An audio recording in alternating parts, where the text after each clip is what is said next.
शुरू रहेगा और आपको मिलना भी कायम शुरू रहेगा। Thank you.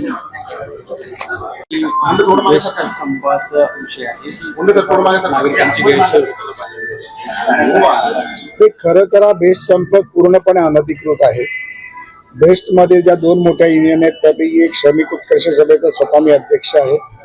दुसरी जे बेस्ट कामगार संघटना आहे त्याच्यामध्ये शशांकरावजी शरदरावांचे चिरंजीव हे अध्यक्ष आहेत आणि 90% बीएसटीचे ओरिजिनल कर्मचारी आमच्या बरोबर, की ज्या पद्धतीमध्ये संप केला गेला, ह्या कॉन्ट्रॅक्च्युअल ज्या बसेस आहेत त्यांचा संप केला गेला, लोकांना धारेवर धरण्याचं काम आहे।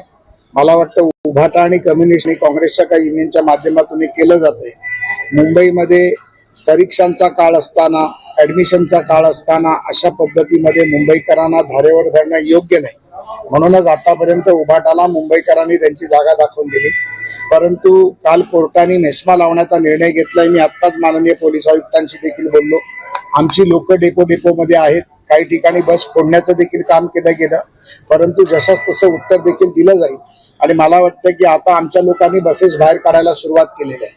खरं तर 4000 बसपैकी फक्त 300 बस ड्रायव्हर हे बीएसटीचे आहेत, बाकी सगळ्या कॉन्ट्रॅक्च्युअल बस आहेत। त्यामुळे मी माननीय मुख्यमंत्र्यांना विनंती करणार आहे की या कॉन्ट्रॅक्च्युअल बस टर्मिनेट करून तात्काळ बीएसटी कर्मचारी त्या बसेसवरती घेतले पाहिजेत आणि अशा प्रकारची ब्लॅकमेलिंग मुंबईकरांना वेटीस देण्याचे जे काम करतायत ते कुठेतरी थांबलं गेलं पाहिजे।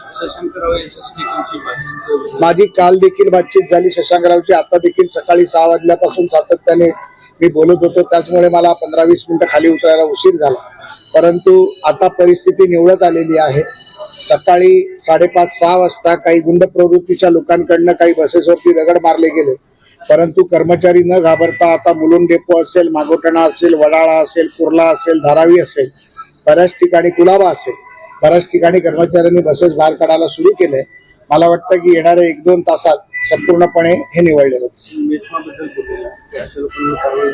100% कारवाई केली पाहिजे। मी आता इथून आज मुंबईला गेल्यानंतर उद्या माननीय मुख्यमंत्र्यांची भेट घेणार आहे, आयुक्तांची भेट घेणार आहे। ज्या ज्या संघटनांनी अशा प्रकारे मुंबईकरांना वेटीस धरण्याचं काम केलं, ज्या कर्मचाऱ्यांनी अशा प्रकारची कृत्य केली त्यांच्यावरती मेस्मा लावला पाहिजे।